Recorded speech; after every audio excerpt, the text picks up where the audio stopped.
Penei, thank you so much for coming up here, sitting down with us, or me. This is awesome, man. Yeah. This is a true pleasure. Thank you. Let's start here. I'm watching last week. First play of the game. You guys come out 6 offensive linemen. You and the tight end start unbalanced to the right, motion over to the left to make it unbalanced to the left, and you guys run dive solid. Duo. What is it like to play offensive line for the Detroit? Like, I've seen you catch passes. Now you're going in motion. You're catching laterals. Like, does Dan know you guys are offensive linemen? You're not tight ends? Because you kind of it looks like you guys are tight ends, kind of. Yeah, no, we have a lot of fun here. Whether it's scheme, and it kind of keeps you on your toes coming in each and every week. And like when let's just say it's like red zone day to install, you kind of have a feeling that something might be up, whether it's for me, Skip, or really anybody on the offensive line. Absolutely. So it just keeps it fun, you know. That's the one. Whenever we got to rep those plays when we were playing, it was like so much joy whenever somebody else was getting the ball that usually doesn't. Yeah. Do you guys feel that way, of course? So me personally, I get kind of nervous every time I touch that ball, just because there's so much at stake every time you touch it. Yeah. But once you're kind of out there, you kind of fight that battle between having fun and being nervous. So, for sure. Yeah. Well, you were here, first draft pick of Dan Campbell's tenure in Detroit, the changing of the guard. You were here for the iconic kneecap biting quote. Do you fancy yourself a kneecap biter? And if so, what do they taste like? I don't know what they taste like, but the mentality-wise, I love it. It's just everything I'm about, and just love the guy. So it's very apparent. I mean, not only in the way you guys have transformed from that 2021 season, but it's been largely done in the trenches with what you guys have established up front. That toughness, that relentlessness. You yourself are a big speech guy. We got a bunch of clips of you giving pregame speeches. What do you find yourself coming back to the same sentiment? Like, what motivates you to get ready on game day? It's kind of like a lot of things, to be honest, but it stems from like who I am and my time I spent on the island. Yeah. That's where the foundation, I go back and I get reminded about all the times that we were all just living in that shack, just one bedroom with like 8 of us in it. So that's where it starts, and then obviously it builds. It goes to what my family is now. Yeah. Beautiful wife and kids, and then it ends with these players. Absolutely. These guys, so. Yeah, you mentioned your family. So 3 brothers, 1 sister. Your other two of your other brothers, Nephi and Noah, play in the NFL, and your older brother, Gabriel Jr. He's in the UFL, right? He's done now. But done now? Okay. Yep. What was it like growing up in that household? Because like for me, like I grew up with Travis. I powerbombed him through a wood floor one time. Like what was it? Had to be some competitive juices flowing in there. Every day. It was. It got to a point where we got in trouble. We were breaking a lot of things. Mom and Dad didn't like it. Well, Dad probably loved it, but secretly. Yeah. He's like, hey, don't do that. But yeah, we just kept going.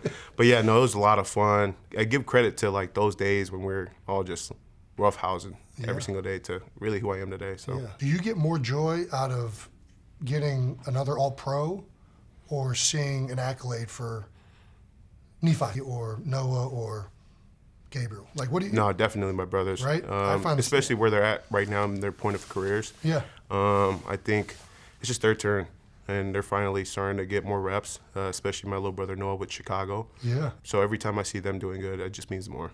And they're all linebackers. Yep. How did we get this 335-pound version of Sewell?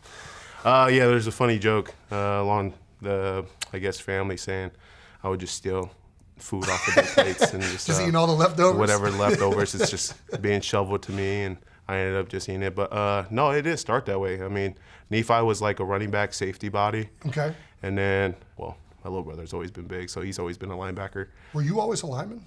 Basically, yeah. Okay. But when I was on the island playing Little League, that's when I got the skill positions because everyone's just so much bigger there. Sure. Once I got to the States and I learned about buffets and stuff like that, I got big quick, so that's what happened. What's the main stop at the buffet? What's your go-to? Oh, back then, it didn't matter. Yeah. Right. It was like, especially when you come off the island, there's no such thing as buffets. You just kind of walk, eyes wide open. Yeah, You just I want can eat everything. as much as I want. Yep. For me, it was always wing nights. We would do, I think it was like one of the Quaker steak was like wing nights on Tuesdays. Hooters was wing night on Wednesdays.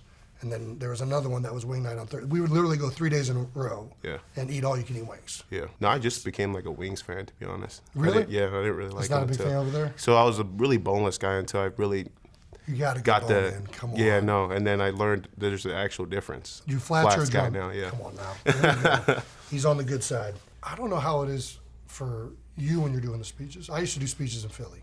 Have you done your speeches whole career? Like you did in college as well? It's the same, man. Mm-hmm.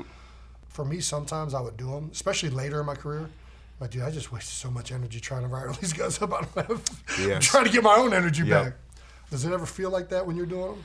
Yeah, there's a couple times where I would get back to that locker room and I start cramping a little bit. And I'm like, right then and there, I'm like, all right, we need to chill out. We need to just go sit in your locker, get some electrolytes in me, and just breathe. Yeah, so, we're gonna rejuvenate the system. Really. Because it takes so much adrenaline, but like you have to go there for it to mean something. Yeah. Because guys will sniff it out. Right. If it's not authentic and they don't feel the energy and passion, the guys would be like, all right, I'm just going to sit here with my hand up until we're done getting ready to break it down. Exactly. Is there some like element of football that you think is imperative to impart on a football team before a game? What did you come back to like the same sentiment a lot of times when you're talking about it? Yeah, I mean, sometimes there's I guess an occurring theme every time I do those speeches, and it's just kind of what we're like as a team, and that's like physicality, grit, and just no matter what happens adversity-wise, we're out there, and like until clock hits zero. So that's basically the message, and I kind of just tweak it here and there. Yeah. Every time I speak, I just kind of black out though. There's like a couple times where I think about what I want to say, but then I get in that huddle and I don't say it. And I you can't. Yeah, because then if you try and pre-plan it too much, then if you get like off track, then you're like, because you're trying to think about exactly what it was going to be. Yeah. The pregame speech was always fun. You get everybody fired up, and then it's time to go. And you kind of get a feel for how everyone's feeling when you're in the middle of the huddle. You get to look at everybody in their eyes and let them know that, and them letting me know that they're ready. So no doubt. All right, let's talk a little bit this year. Can I read some quotes? Yep. All right. Don't get mad at me. I'm just reading the quotes. All right. The Lions aren't the juggernauts they were last year. Detroit looked like world beaters after 24, but they're not that team anymore. Sorry, Lions fans. Dan Campbell's grit can't hide it. Without Johnson, they're good, not great. What's your response to those quotes? Good. Cool. Yeah, like to be honest, it's just words, and they just go one ear out the other. And I think sometimes it kind of motivates you. Just use it as fuel, and you just keep it in your back pocket. Yeah. What's it been like offensively transitioning away from Ben? You guys are still doing creative stuff. I mean, it's been a fun blast to watch so far. So, is it really that different? Like, what's the difference? To be honest, there's really no difference at all. Yeah. I mean, it's just different faces in the room and different ways of like teaching, I guess you would say. Mm-hmm. But in terms of scheme, in terms of like philosophy-wise, it's the same. We're just the Detroit Lions. Hank Fraley's still there. He's still coaching the O-line. I mean, I love that guy too. Honey Buns, the best. Come on now. Shout out to Not Honey many people Buns. know that, but I love that. Yeah. Honey Buns. All right. A lot of people have talked about Ben Johnson leaving. But as an offensive lineman, the bigger thing I was like, how are they going to do this? Is you lose Zeitler. Frank retires like right before the start of the season. Yeah. So now Glasgow's going to center. You got Rutledge starting rookie, Christian Mahogany. The entire interior is 3 new spots, right? What's that been like, transitioning as an offensive line? Yeah, I mean, starting from camp when we got like first together, it was definitely tough. Just especially for Tate, just picking up the scheme and how much that we do. It just took him some time, and then once you get into those games, I just keep telling him, you just got to see it. Yeah. It's like one of those things that, as much as I can tell you something or how I would see it, at the end of the day, I feel like you have to go through it personally. So like all these games that we've been having, it's been helping him a lot. So I think right now we're in a good spot. So.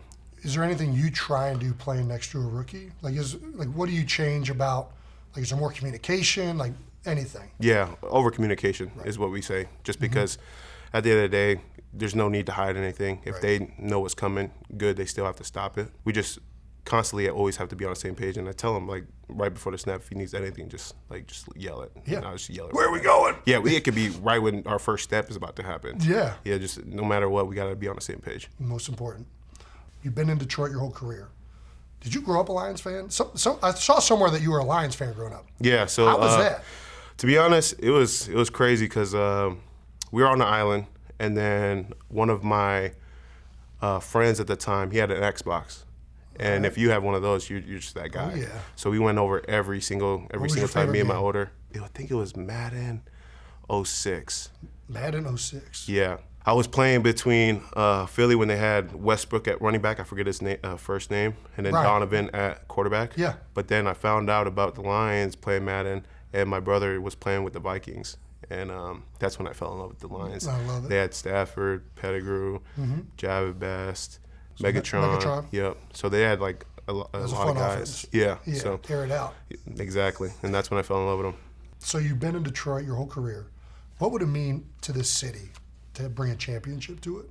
It would mean a lot. I mean, these guys have been through a lot, especially in the past, and just seeing the reactions based off the last season that we had, and even the ones before that, especially when we made the playoffs for the first time and got first win in the playoffs, and just see their type of reaction. Yeah. It's just crazy. So I can only imagine what they would feel like if we get there. I mean, even you're right. Even just so far, seeing the city's like reaction to the success, but it's also the brand of football and the way you guys represent, like a industrial city, hard nosed, blue collar area like Detroit. Like you guys play that kind of football, and it's a joy to watch, man. Yeah, no, it's fun to play in it too, because I always say this in every other interview. I like to go forward and backwards. So There you anytime I'm doing that, I'm So having you do fun. prefer the run blocking over the? Oh, You yeah. air it out on Xbox, but we're not airing Yeah, it out. no. There's too much stress when you're the one actually doing the pass blocking. Yeah. But yeah, I'd rather just go forward. But to that same sentiment, you guys had a drive against the Ravens, I think. 98 yards, 18 plays. It was like 7 or 8 minutes off the clock. Would you rather do that drive or have a couple big Jared Goff passes in and off the field? Big Jared Goff. That's easy. we just had Kansas City first play. We get That the ball. first drive was long. Yeah, we get the ball, and I think we took like 10 plus minutes off the clock. Kansas City didn't get the ball until after. I mean, the first quarter was basically done. Yeah. Yeah. So I remember being in a drive, and I think we were like play 8, and we haven't crossed like the 50 yet. And Yes. It's just like, all right, big play. I need a big play. We I'm like need talking to receivers. I'm like, all right, we can end it right here, guys. So Hey, I like run blocking, but let's do one of these play actions and push this thing get us down the closer. field. Guys, got Tampa Bay this week. Todd Bowles was one of the most respected coordinators I played against my entire career. You can see everything. Any type of front, between four down front, 5 down front, 6 down front, he'll get into all of it. Coverages, does it all. You guys are playing them your 4th time in 2 years? So what I yeah, was told. 3 or 4, one of those two. Yeah. All right. What is it like going against Todd from your perspective? Man, just throughout the week, it's a lot of film. Let's just say that. Sure. And coach just pulls up every type of front and every type of blitz that they have, and just like you said, they have it all in terms of fronts, in terms of like even those funky fronts too, where they just place a DN and a linebacker in a different spot, and it just changes everything. 100%. And so yeah, it's just a lot of headaches throughout the week, and just knowing that what we have on the plate. Yep. It's just tough, so we just got to go out there. Honestly, just like I was saying earlier, just be on the same page. Over communication. Yeah, just if. This is that type of defense where it's like, hey, we got to know where we're going. Yeah, and especially Jared, we got to let him know where we're going so he knows exactly where trouble is. No doubt. We talked about you prefer going forward than back. You are probably the best run blocking tackle in the NFL, up there with maybe Mulata. You're also a great pass blocker. And one of the things I love watching on tape, you have so many like technique and tricks, and like for a younger player going into your 5th year, like that I usually don't see. Do you study the game? Like, who are the guys that you look at to like have gained that kind of knowledge, I guess? Yeah, I think it starts with Trent. I just like the way his body moves and the way he kind of uses his hands. Yeah. But like throughout the week, whoever I'm playing against, so like let's just use the Bucs for example. All the games that they had, I'm seeing what worked for that specific tackle that week. Interesting. Okay. And I just kind of go from there, and I either do the same thing or I do the same thing with my spin on Flavor it. to it. Yeah, that's how I kind of operate throughout the week. But it really stems from him, and then I see what he tries to do, and then it goes to it's a lot of left side guys. To be honest, Slater I watch a lot too. Just kind of guys almost my body type, because if I try to watch, like, let's just use Lane. I can't do whatever he's doing, bro. It's just That's like a long, tall, cut guy. yeah. So like, linear. there's times I can't watch him. So Sure. Yeah, you do it all though. You'll do the vertical set. You'll do a 45 set. Sometimes you'll see your outside hand working, inside hand. Be snatching guys. Yeah, I watch Tristan too. Yeah. Yeah, the guy. Yeah. I do want to ask this. Jameer Gibbs, Montgomery, does it change up when you're blocking for either one of them? Do you notice a difference in either of the ways that they run the ball or like to hit certain plays? No, to be honest. Yeah. All I just know is got to finish Yeah. every play. It's going to get to my aiming point Yeah, and finish. just try to hit somebody, and then those guys can make it right, and they can do special things. So For sure. that's just my job. You're the best, brother. Thank you. Thank you. Appreciate you. Keep killing it. Thank you.